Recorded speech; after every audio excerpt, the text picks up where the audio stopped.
कैसे हैं यार? आप लोग स्टडी करते हैं लेकिन आप लोग कुछ कमेंट नहीं करते कि आपको चैप्टर क्लियर हुआ नहीं हुआ, क्वेश्चन क्लियर हुआ नहीं हुआ। क्या बात है? हम लोगों के पास टाइम बहुत कम है। सिलेबस रिड्यूस होने के बाद भी अभी बहुत सारे सिलेबस को भी कवर करना है, और अभी से अगर आप लोग फोकस नहीं करिएगा फिर लास्ट में जाकर सिलेबस को कवर करना मुश्किल।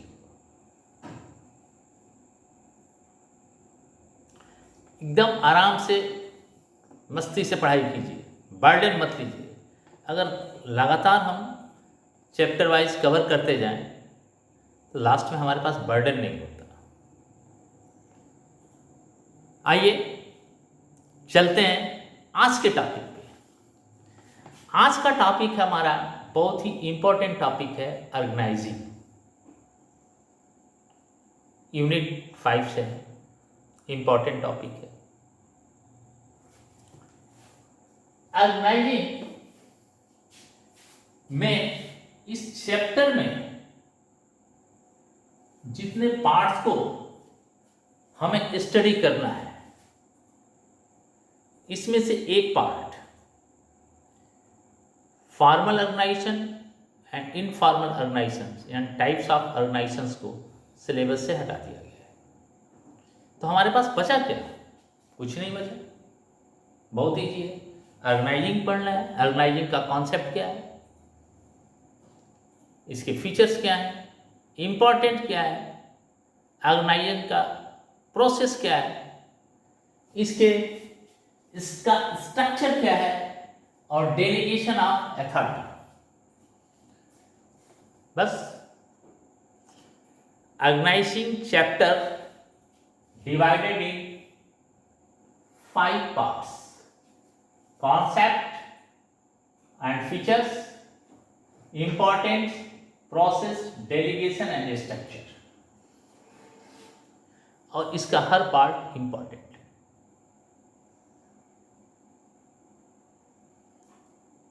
अब आइए हम बात करते हैं organizing. After having decided about the first function of planning,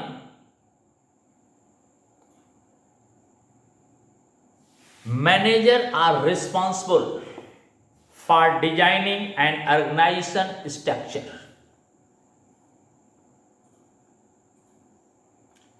जब मैनेजमेंट का फर्स्ट पार्ट प्लानिंग हम डिसाइड कर लेते हैं, उसके बाद मैनेजर की जो सबसे पहली रिस्पॉन्सिबिलिटी होती है वो होती है ऑर्गेनाइजेशनल स्ट्रक्चर को बनाना। And we call this function means create organizational structures is called organizing। Again, I repeat, after having decided about the first function of management, what is the first function of management? Planning. Planning is the first function of management. Manager are responsible for designing organizational structure, organizing structure, and we call this function is organizing। Planning के बाद management का managers के द्वारा organisational structure को जो develop किया जाता है उसी को हम लोग ऑर्गेनाइजिंग के नाम से जानते हैं। अब how many parts includes in organizing? It includes the process of determining what activities are to be conducted what activities are to be conducted, how to activities are to be grouped, how responsibility and authority are to be delegated and who reports to whom. Means इसके अंदर process, किस चीज का process, determining of work, कैसे करना है, किस process से लेकर चलना है, कौन कौन सी क्या एक्टिविटीज करनी है और वह एक्टिविटीज कैसे कंडक्ट करनी है, कैसे करनी है, उसके लिए कौन से ग्रुप बनाने हैं, न केवल ग्रुप बनाने हैं बल्कि उस एक्टिविटीज को करने के लिए कौन रिस्पॉन्सिबल होगा और उसको कैसे अथॉरिटी दी जाएगी, और रिपोर्टिंग रिलेशनशिप को डेवलप करना। ये सारे पॉइंट्स आते हैं ऑर्गेनाइजिंग के अंदर। ये ऑर्गेनाइजिंग का कॉन्सेप्ट है। अगर हम ऑर्गेनाइजिंग कॉन्सेप्ट की बात करें तो ऑर्गेनाइजिंग कॉन्सेप्ट दो पार्ट में डिवाइड है। इस कॉन्सेप्ट को समझने के लिए ये दो पार्ट में डिवाइड है। एक है organizing as a process and second part है organizing as a structure of relationship. Because single person कोई स्ट्रोक नहीं ले सकता, यानी कोई ऑर्गेनाइजेशनल स्ट्रक्चर को डेवलप नहीं कर सकता। अपने आप में कोई भी व्यक्ति अकेले ऑर्गेनाइजिंग सिस्टम को डेवलप नहीं कर सकता। क्यों नहीं कर सकता? Organizing process is the chain system. Chain system various type of the function included in the particular work, and it is the group activities getting information about objective, not only getting our objective, deciding various activities and grouping the determining important activities। various activities को define करना है, group करना है, determine करना है कौन कौन से इंपॉर्टेंट एक्टिविटीज हैं जिसे रन करना है, और इसके साथ एक चीज और करना है, अलाउइंग अथॉरिटी एंड रिस्पॉन्सिबिलिटी। किसको अथॉरिटी दी जाए, कौन उसके लिए रिस्पॉन्सिबल होगा। ये एक ह्यूमन बीइंग है और ह्यूमन ही इसको कॉन्डक्ट करता है, डीपली इफेक्ट करता है। उसी के अकॉर्डिंग ऑर्गेनाइजेशनल स्ट्रक्चर का जो इन्वायरमेंट है, चाहे वो इंटरनल इन्वायरमेंट हो चाहे वो एक्सटर्नल इन्वायरमेंट हो, वो चेंज होता है। इसलिए इसको कहा जाता है ऑर्गेनाइजिंग एज ए प्रोसेस। ये इसको दूसरे नाम से भी जानते हैं, याद रखिएगा, नोट कर लीजिएगा। Organizing is as a process can also be described as a dynamic elements.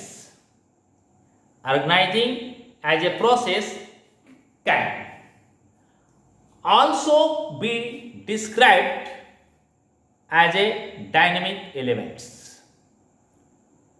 एक सिस्टम से ऑर्गेनाइजिंग को इसे समझा जाता है।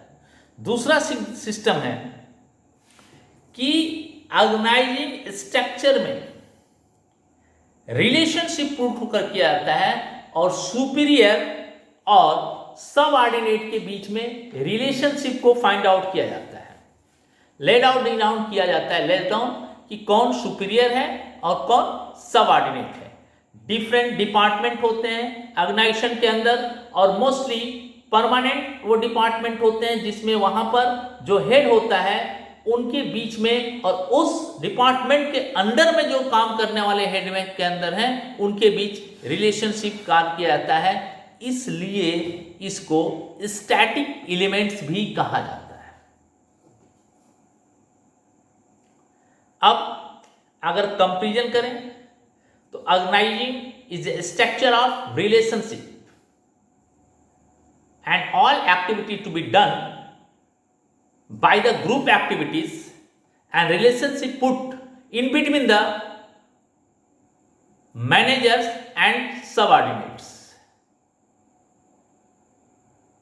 Each and every activities to done by human, and all types of the human is responsible with given authority and also accountable of their work. इसलिए हम इसको कह सकते हैं कि दोनों को अगर हम कंपेरिजन करें तो हम कह सकते हैं कि सारी जो चीज हैं ये इस्टेब्लिश करती हैं किसके, ऑर्गेनाइजेशंस के अथॉरिटी, रिस्पॉन्सिबिलिटी, कौन से वर्क करना है सुपीरियर को, कौन से वर्क को उसके सबऑर्डिनेट को करना है। और एक चेन सिस्टम बना हुआ है, इसलिए जो चेन सिस्टम की किसके द्वारा कौन से वर्क कहां पर कैसे किए जाएंगे, कब किए जाएंगे, किस सिस्टम से किए जाएंगे, इसलिए हम इसको ऑर्गेनाइजिंग प्रोसेस के नाम से भी कहते हैं। तो हम ये कह सकते हैं organizing is the second part of the management, and organizing start after planning. All manager is responsible to design and performing the organizational structure, and we call this function is called organizing.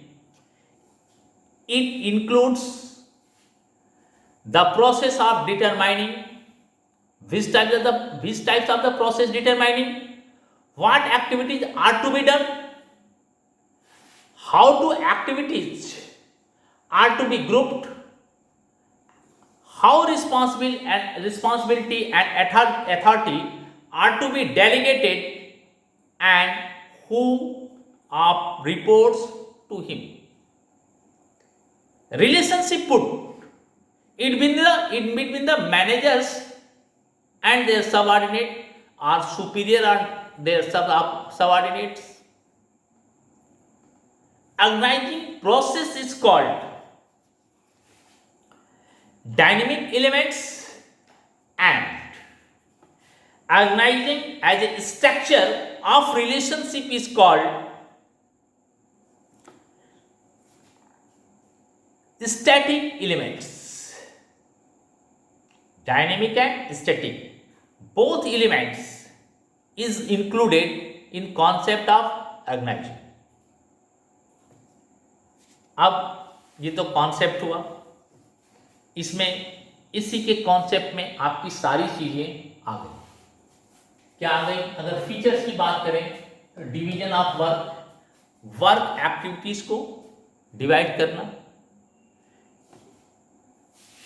Coordination, सभी के बीच में एक coordination relationship put करना, relationship put दोनों में है, concept में ही है, तो ये कोऑर्डिनेशन के द्वारा है। प्योरली यूटिलाइज द पर्संस,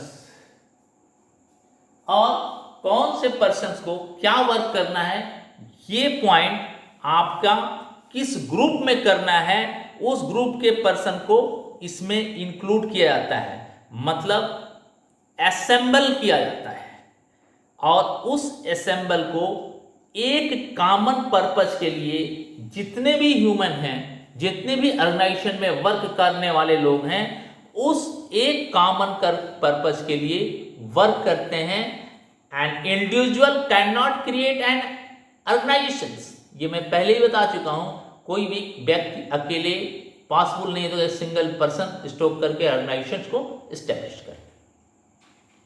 इसके बाद कॉमन एक्टिविटी, कॉमन ऑब्जेक्टिव है, यानी ऑर्गेनाइजेशनल गोल को अचीव करने के लिए सारे ग्रुप एक्टिविटीज डिफरेंट तरीके से वर्क करते हुए भी एक ही गोल को अचीव करने में लगते हैं, जो ऑर्गेनाइजेशन का कॉमन ऑब्जेक्ट है। Organization is a machine management, अरे organization is a machine management, ये बहुत बड़ा चीज है। Organization is considered to be a machine of management organizations is a considered to be a machine of management. क्यों?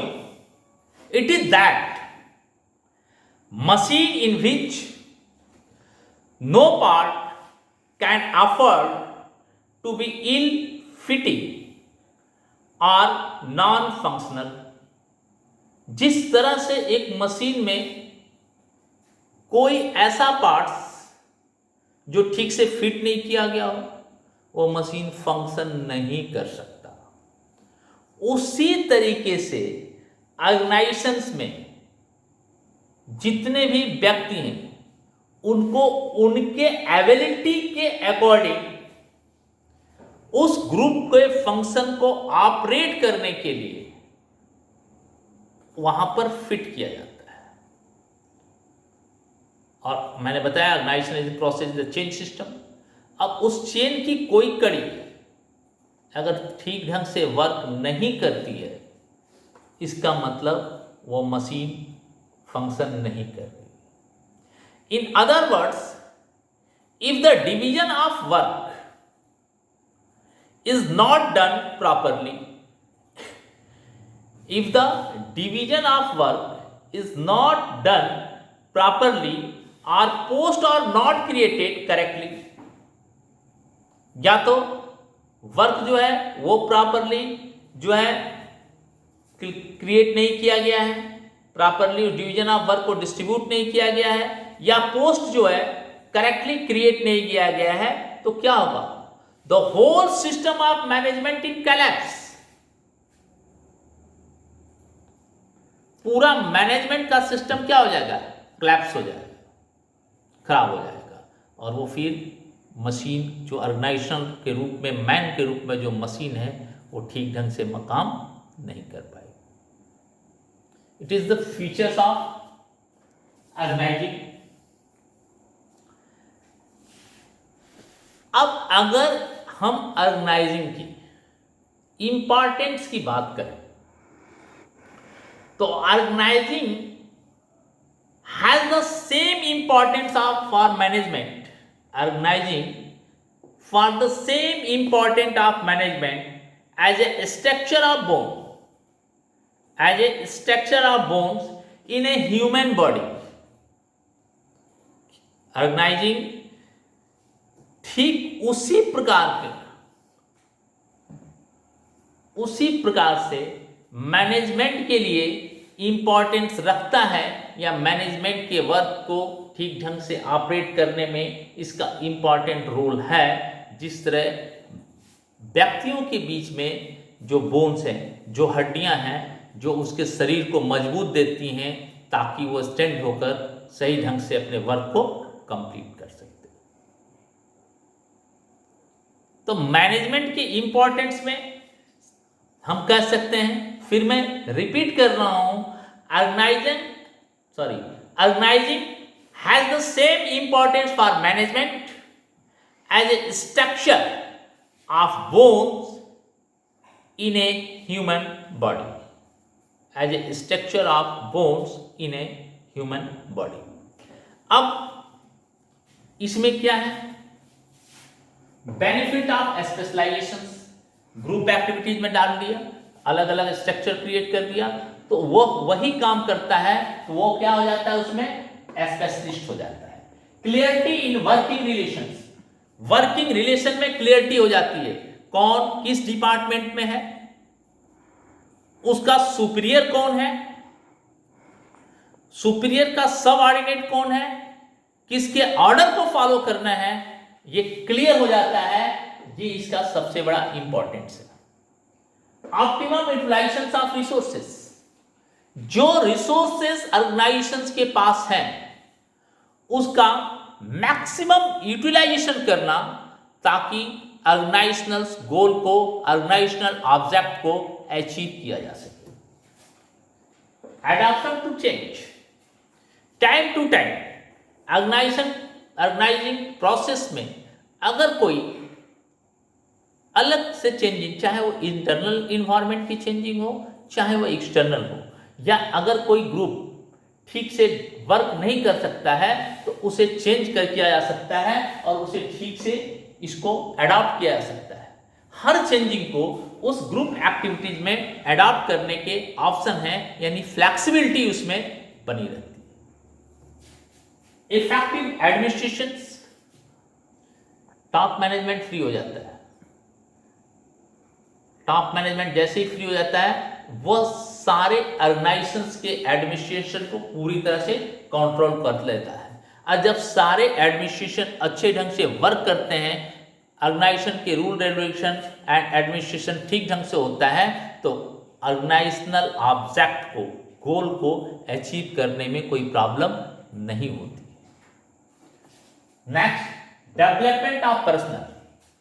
हर व्यक्ति एक ही वर्क में स्पेशलिस्ट हो जाता है तो पर्सनली भी वो अपने आप को डेवलप कर लेता है और इससे उसकी स्किल्ड लेवल जो है वो बहुत ऊपर हो जाती है।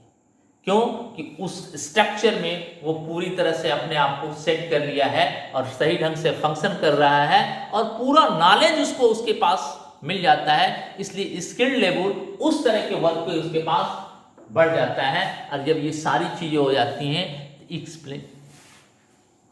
एक्सपेंशंस एंड ग्रोथ, तब ऑर्गेनाइजेशंस आगे चल के अपने को बढ़ा सकता है, ग्रोथ कर सकता है। इसलिए इसका इम्पोर्टेंट इस टॉपिक का इसलिए भी है कि अगर हमारे शरीर में कोई हड्डी कहीं से टूट जाए तो हमारा बॉडी वहां से उस जगह ठीक से फंक्शन नहीं करता। जिस तरह से मनुष्य के शरीर में हड्डियों का इंपॉर्टेंस है, बोन का इंपॉर्टेंस है, उसी तरीके से ऑर्गेनाइजिंग में इंपॉर्टेंस है ऑर्गेनाइजिंग का, मैनेजमेंट में इंपॉर्टेंस है ऑर्गेनाइजिंग का। क्लियर? अब आइए इसके प्रोसेस।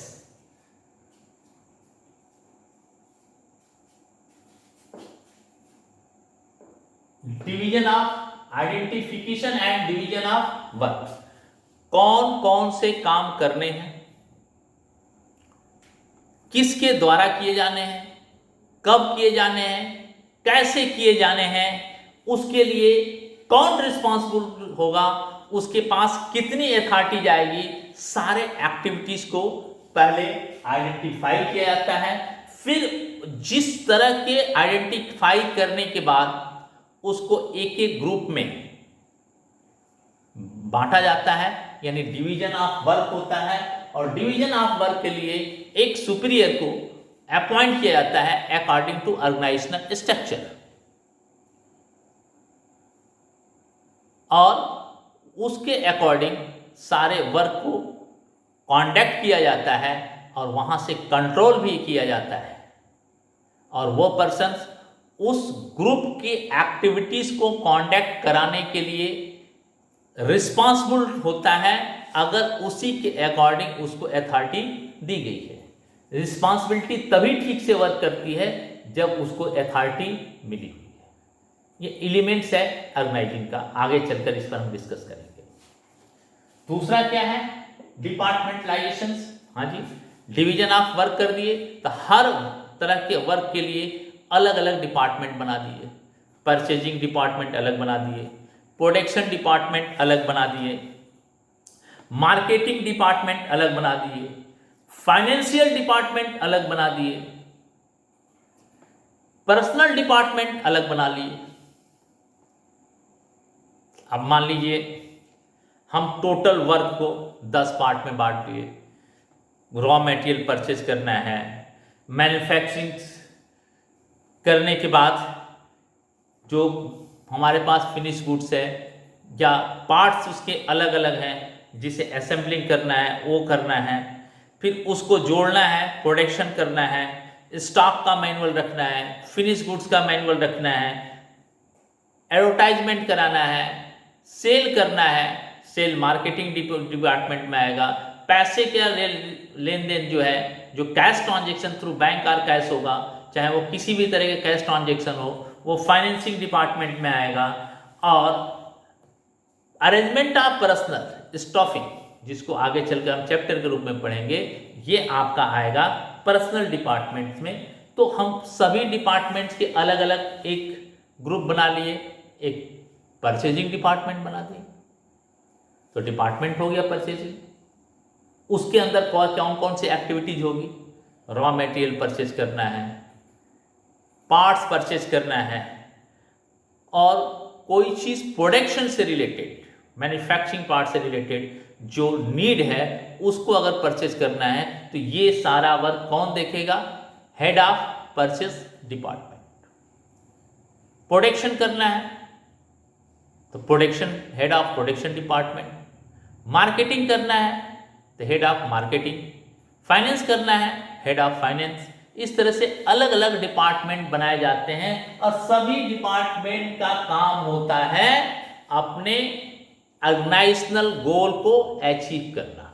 एक कोऑर्डिनेट होकर काम करते हैं और सभी डिपार्टमेंट अलग अलग करते हैं, इसलिए वो अपने काम वर्क में स्पेशलिस्ट होते हैं। असाइनमेंट ऑफ ड्यूटीज, जिस पर्सन की जो एबिलिटी है उस एबिलिटी के अकॉर्डिंग उस ग्रुप एक्टिविटीज में उसे वर्क दिया जाना चाहिए। तो जब ड्यूटी दीजिएगा तो उसकी रिस्पॉन्सिबिलिटी भी आएगी, और ये कैसे होगा, उसकी एबिलिटी के अनुसार होगा, जो उसकी एबिलिटी है। अगर कोई पर्सन अकाउंट से रिलेटेड है, उसे प्रोडक्शन डिपार्टमेंट में डाल देंगे तो ठीक ढंग से वर्क नहीं कर पाएगा। मार्केटिंग वाले को एचआरएम में डाल दें, पर्सनल मैनेजर्स में डाल दें, तो ठीक ढंग से वर्क नहीं करेगा। जो जिसका वर्क है, जिसकी काबिलियत रखता है, उसके अकॉर्डिंग अपने ऑर्गेनाइजेशंस में उसे वर्क दीजिएगा और उससे उसके अकॉर्डिंग वर्क लीजिएगा। उस वर्क को करने के लिए उसे ड्यूटी दीजिएगा, तो वह स्पेशलिस्ट भी होगा और अच्छे ढंग से काम भी करेगा। प्लस किस तरह के पर्सन की रिक्वायरमेंट है, उसी तरह के पर्सन को आपको अपॉइंट करना है और उसकी क्वालिटी के अकॉर्डिंग आपको असाइनमेंट देना है। Next, establishing reporting relationship. हर डिपार्टमेंट का आपस में और टॉप मैनेजमेंट में डेली की डेली रिपोर्टिंग सिस्टम होनी चाहिए, ताकि मैनेजमेंट ये चेक कर सके कि हमारा पर डे का जो ऑब्जेक्ट है, जो गोल है, वो अचीव हो रहा है कि नहीं हो रहा है, और उनसे पर डे उस पर डिस्कस करें कि आज हमारा इतना वर्क है, कल हमारे लिए क्या टारगेट है, कैसे हम उसको अचीव करेंगे। ये हो गया प्रोसेस। प्रोसेस कितना हुआ, सबसे पहले हमको क्या करना है, identify the work and division of work. Identification करना है और वर्क को डिवाइड करना है। कितने तरह के वर्क हमारे ऑर्गेनाइजेशन में हैं, पहले उसको आइडेंटिफाई करें, फिर हर वर्क को डिवीजन करें। डिवीजन करने के बाद उनका अलग अलग डिपार्टमेंट बना दें। डिपार्टमेंट बनाने के बाद जिस पर्सन की जैसी एबिलिटी है उसके अकॉर्डिंग उस डिपार्टमेंट में उसे वर्क करने के लिए अपॉइंट करें, उसको ड्यूटीज दें, और पर डे की रिपोर्टिंग सिस्टम को डेवलप करें, रिलेशनशिप डेवलप कर दें, ताकि पर डे की रिपोर्टिंग हमें मिलती रहे और हर हमेशा ऑलवेज टॉप मैनेजमेंट डेली के डेली रूटीन वर्किंग को कंट्रोल कर सके, देख सके और उस सिस्टम को अडॉप्ट कर सके।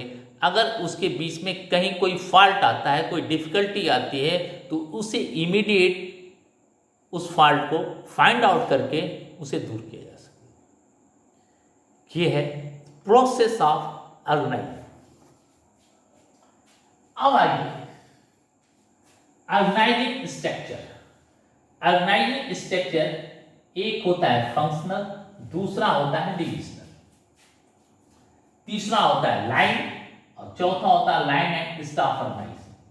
ये दोनों आपके सिलेबस में नहीं है, आपके नॉलेज के लिए बता दिए कि ऑर्गेनाइजेशनल स्ट्रक्चर केवल दो नहीं है, ऑर्गेनाइजेशनल स्ट्रक्चर 4 तरह के होते हैं: functional, divisional, line, land and staff organisations. लेकिन हमें क्या पढ़ना है? Functional and divisional. फंक्शनल का मतलब है कि जितने भी वर्क हैं, सारे वर्क हमें एक डिपार्टमेंट में बांट देने चाहिए। It refers to the division of the whole enterprises according to the major activities to be perform by it. जितने भी मेजर एक्टिविटीज हैं, वह सारे एक्टिविटीज फंक्शनल एक्टिविटीज के अंदर परफॉर्म किए जाते हैं। मतलब ये कि यहां पर एक ऑब्जेक्ट, एक थीम चलता है और उस थीम को कंप्लीट करने के लिए सारे वर्क को अलग अलग एक्टिविटीज में कन्वर्ट कर दिया जाता है। अलग अलग एक्टिविटीज में कन्वर्ट करने के बाद उस ऑर्गेनाइजेशनल स्ट्रक्चर को हम सभी एक्टिविटीज को एक ग्रुप एक्टिविटीज में अलग करके और फिर ऑर्गेनाइजेशनल स्ट्रक्चर को कंप्लीट करते हैं। अब इसमें भी अलग अलग डिपार्टमेंट होते हैं। प्रोडक्शन डिपार्टमेंट हो सकता है, sales marketing department, finance department, personal department. इसके बाद अगर मार्केटिंग में अगर हम डिवीजन की बात करें तो सेल्स डिपार्टमेंट हो सकता है, एडवर्टाइजमेंट डिपार्टमेंट हो सकता है, मार्केटिंग रिसर्च डिपार्टमेंट हो सकता है। लेकिन इसमें एक चीज है कि इस ऑर्गेनाइजेशंस का एक गोल होता है, एक फंक्शन होता है। उस फंक्शन के जितने इंपॉर्टेंट एक्टिविटीज हैं उसे अलग अलग ग्रुप में डिवाइड किया जाता है। अलग अलग ग्रुप की एक्टिविटीज जो मेजर एक्टिविटीज है उसकी रिस्पॉन्सिबिलिटी अलग अलग हेड को दी जाती है और सबका जो रोल होता है वह रोल एक साथ आता है। किस लिए? ताकि एक ही ऑर्गेनाइजेशनल स्ट्रक्चर को डेवलप कर सके। हम लोगों का स्कूल कौन सा स्ट्रक्चर है? ऑर्गेनाइजेशन है।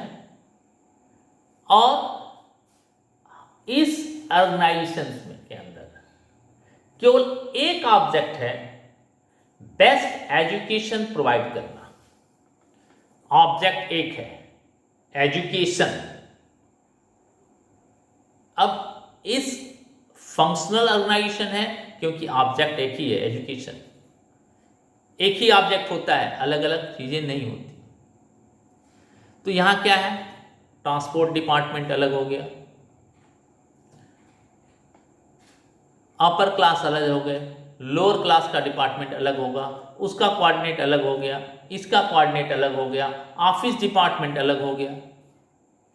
लेकिन एज ए होल सारे डिपार्टमेंट कोऑर्डिनेट करके अपने वर्क को कंप्लीट करते हैं। केवल एक ऑब्जेक्ट को पूरा करने के लिए एक ही चीज उसके अंदर रहता है और वो होता है एजुकेशन। पूरा का पूरा ऑर्गेनाइजेशनल स्ट्रक्चर केवल एक एम को कंप्लीट करने के लिए लगा रहता है और जितने भी मेजर एक्टिविटीज हैं वह इसके द्वारा ग्रुप किए जाते हैं, उसके अकॉर्डिंग परफॉर्म करते हैं। और ये एक ही टॉपिक को लेकर चलते हैं, इसमें अलग दो या दो से अधिक टॉपिक नहीं होती है। अब मान लीजिए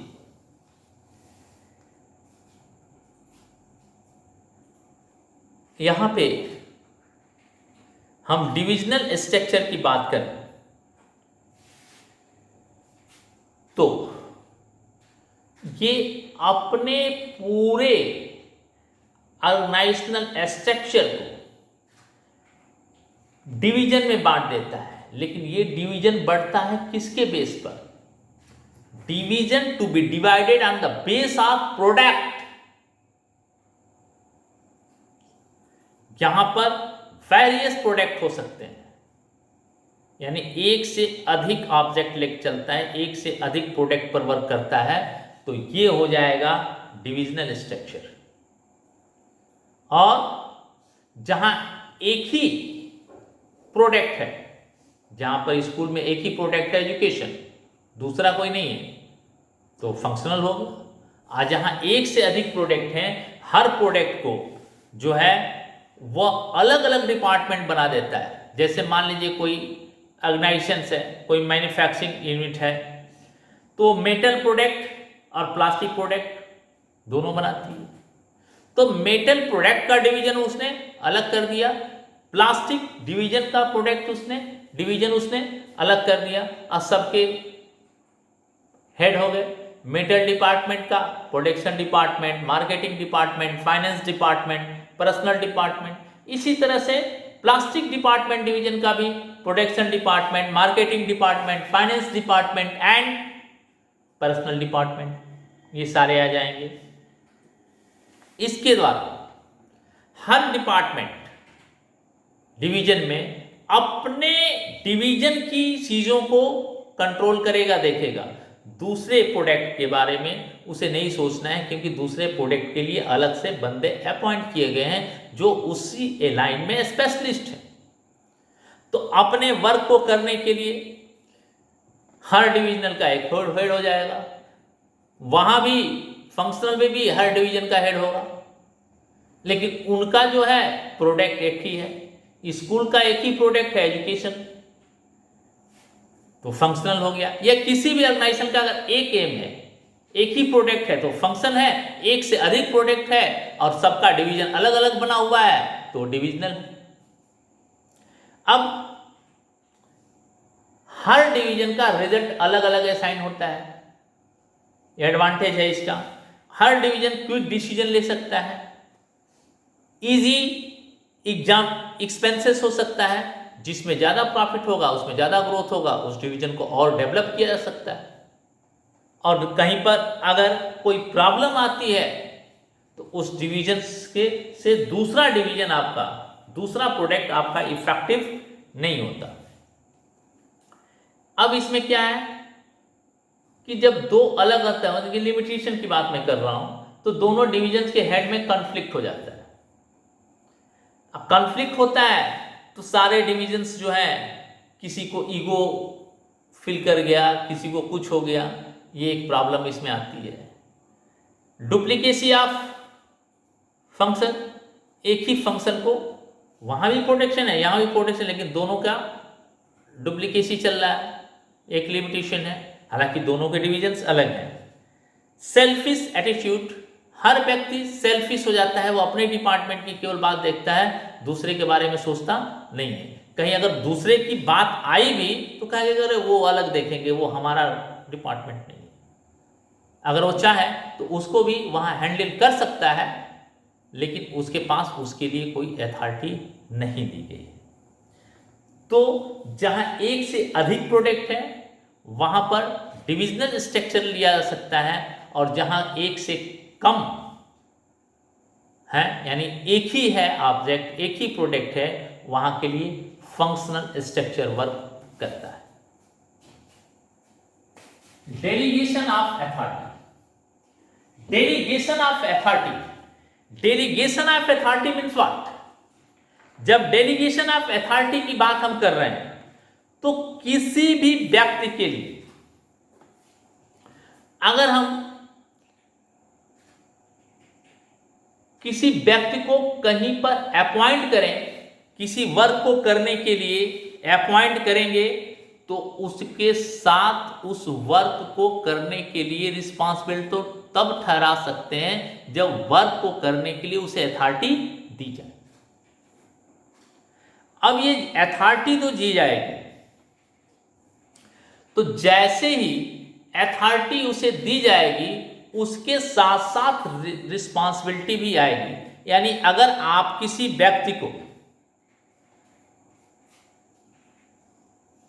हम रिस्पॉन्सिबल ठहराना चाहते हैं, तो जो रिस्पॉन्सिबिलिटी वर्ड है, ये टू टॉपिक से इसका यूज होता है। Responsibility for, responsibility to. Responsibility for means obligation of subordinates to complete the assigned job, and responsibility to means accountability of to a subordinate for his work performance in relation to the authority given to him। दोनों का समझ लीजिए। The word responsibility can be used in two ways: responsibility for and responsibility to। Responsibility for means obligation of a subordinate to complete the job, and responsibility to means accountability of a subordinate for his work performance, for his work performance in relation to the authority given to him।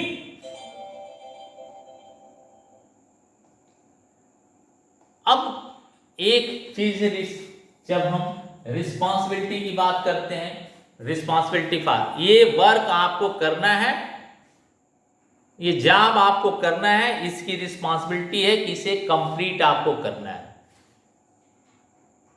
ठीक है sir, ये work हुआ, इसे आपको complete करना है।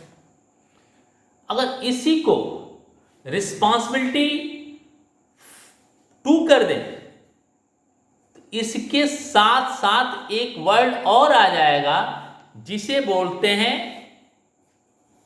Authority.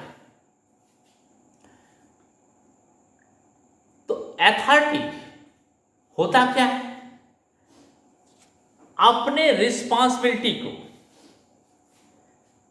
Complete करने के लिए वह पावर उसे टॉप मैनेजमेंट के द्वारा डेलीगेट किया जाता है, जो उस रिसोर्सेस के द्वारा वो अपने वर्क, अपने जॉब को कंप्लीट करे। और दूसरे शब्दों में मैं ये कहूं कि authority means the power to take decision. Authority means the power to take decision. Decision can be related to the use of resources and to do or not do something। सीधा सा मतलब है अथॉरिटी का कि authority आपको power देता है किस चीज का? डिसीजन लेने का। और डिसीजन लेने का मतलब क्या कि जिस काम के लिए आपको रखा गया है, जो रिस्पॉन्सिबिलिटी दी गई है, उसके लिए जो रिसोर्सेज हैं, उस रिसोर्सेज का यूज हम करें या न करें, करें तो किस सीमा तक करें जिससे हम अपने जॉब को कंप्लीट करते हैं। अब एक चीज समझ लीजिए, authority can be delegated according to the post and even authority may be changes according to post. And authority is the key to a managerial job।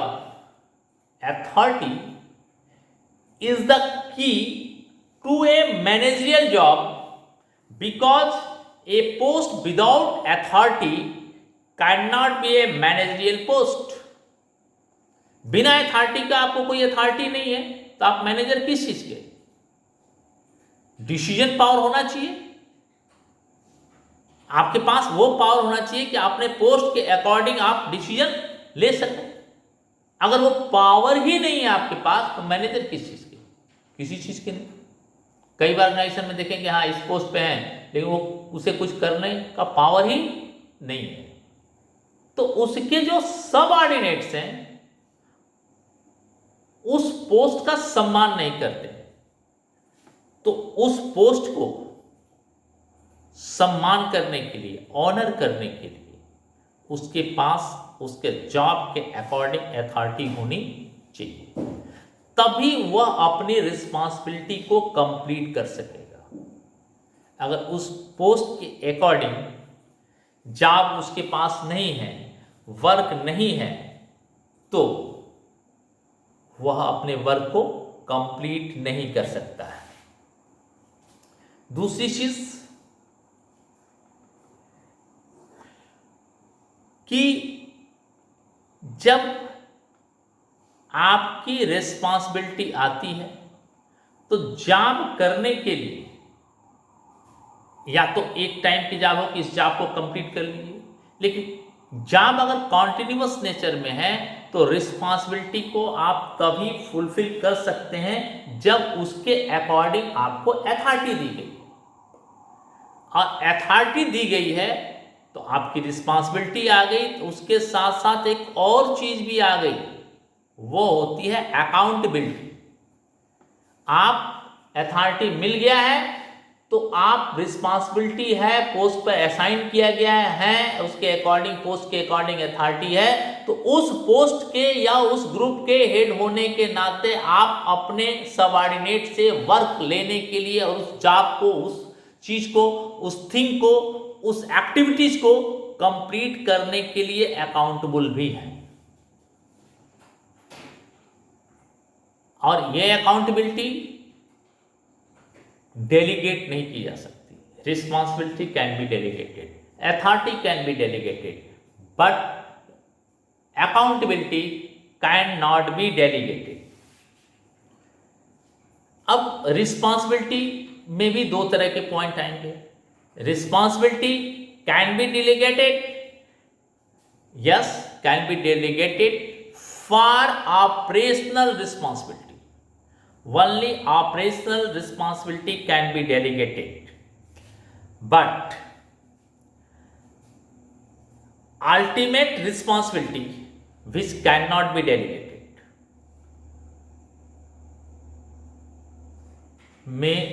Ultimate responsibility cannot be delegated means accountability not to be delegated. Accountability, आप एक manager हैं, एक division के manager हैं, आप अपने work करने के लिए अपने सबऑर्डिनेट्स को रिस्पॉन्सिबिलिटी अथॉरिटी दे सकते हैं, ट्रांसफ़र कर सकते हैं ताकि ऑपरेशनल एक्टिविटीज़ को ठीक ढंग से कर सकें। लेकिन टॉप मैनेजमेंट के लिए जो रिस्पॉन्सिबिलिटी आप दी गई है उसके प्रति आप दूसरे को डेलीगेट नहीं किया, मैंने तो उससे कह दिया था, उसने नहीं किया तो मैं क्या करूं, नहीं। इस वर्क कंप्लीट नहीं हुआ, work if not completed according to standard works, time and job, that head is the responsible and he is the accountable against top management. Then I can say responsibility can be delegated, authority can be delegated, but accountability cannot be delegated. It is the elements of the organization's responsibility, authority and accountability. Elements of delegations. Two types of delegations: centralization and decentralization. Centralization, authority cannot be delegated.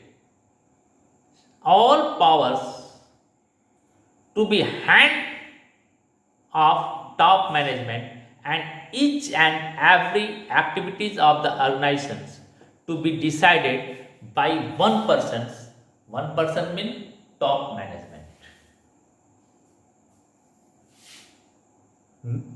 Lower level के manager के पास decision लेने का कोई power नहीं होता। जब इस तरह का कोई ऑर्गेनाइजेशनल स्ट्रक्चर होता है, ऑर्गेनाइजिंग होता है, तो वहां पर हम बोलते हैं सेंट्रलाइजेशन। और डिसेंट्रलाइजेशन में क्या होता है कि according to job and activities. Top management उस जॉब और एक्टिविटीज के अकॉर्डिंग पावर को यानी अथॉरिटी को अपने पास से डेलीगेट करता है, दूसरे मैनेजर्स को या अपने से सबऑर्डिनेट को ट्रांसफर करता है। ये अथॉरिटी कम भी नहीं होनी चाहिए, कम अगर अथॉरिटी हो गई तो वर्क के अकॉर्डिंग अथॉरिटी नहीं मिली तो उसे ठीक से रिस्पॉन्सिबल नहीं ठहरा सकते या वो ठीक ढंग से वर्क नहीं कर सकता, क्योंकि जितना उसके लिए अथॉरिटी होनी चाहिए वो अथॉरिटी कम है। अगर उस जॉब और उसके परफॉर्मेंस के अकॉर्डिंग अगर अथॉरिटी अधिक दे दी तो फिर वो उसका मिस यूज करेगा, और जब मिस यूज करेगा तो वह अलग भाव में आ जाएगा और एक सुपीरियरिटी उसके अंदर आएगी और वहाँ भी ठीक से वर्क नहीं होगा। तो सेंट्रलाइजेशन का मतलब है authority can be delegated from top to our subordinates according to job and activities. Clear? इसका इंपॉर्टेंस देखिए। डेवलप इनिशिएटिव अमंग सबऑर्डिनेट्स, अपने से नीचे वाले सबऑर्डिनेट्स को उनको इनिशिएटिव करना, उनको प्रोत्साहित करना, स्वतंत्र छोड़ना, ताकि वो अपने आप को ठीक से कर जाए। स्वतंत्र करेंगे तो यहां से क्या होगा? डेवलप मैनेजरियल टैलेंट, इनके अंदर मैनेजरियल टैलेंट डेवलप हो जाएगा, क्योंकि कब कहां कैसे क्यों किस सिचुएशन में कैसे डिसीजन लेना है ये इनकी रिस्पॉन्सिबिलिटी आ जाएगी। क्विक डिसीजन मेकिंग, अब इसके लिए टॉप मैनेजमेंट के जाकर डिसीजन नहीं पूछना है, उसने आपको अपने वर्क को करने के लिए पूरा अथॉरिटी दिया हुआ है, तो बार बार टॉप मैनेजमेंट के पास जाने की बात नहीं है। लेकिन अगर सेंट्रलाइजेशन होगा तो हर बात पूछ कर करना है तो डिसीजन लेने में देरी होती है।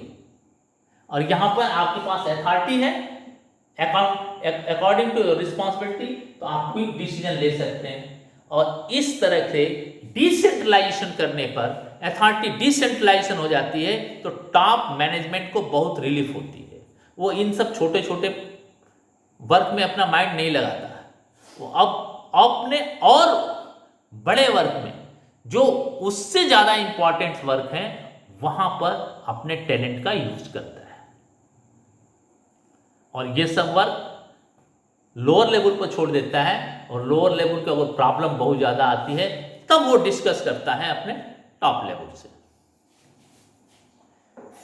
फैसिलिटेट ग्रोथ, जब सब लोग अपने अपने वर्क को हर जगह डिसीजन पावर है, उसका डिसीजन पावर सब लोग का है, तो उस ऑर्गेनाइजेशन का सारी फैसिलिटीज ग्रोथ कर जाती है, ऑर्गेनाइजेशन स्ट्रक्चर डेवलप होता है।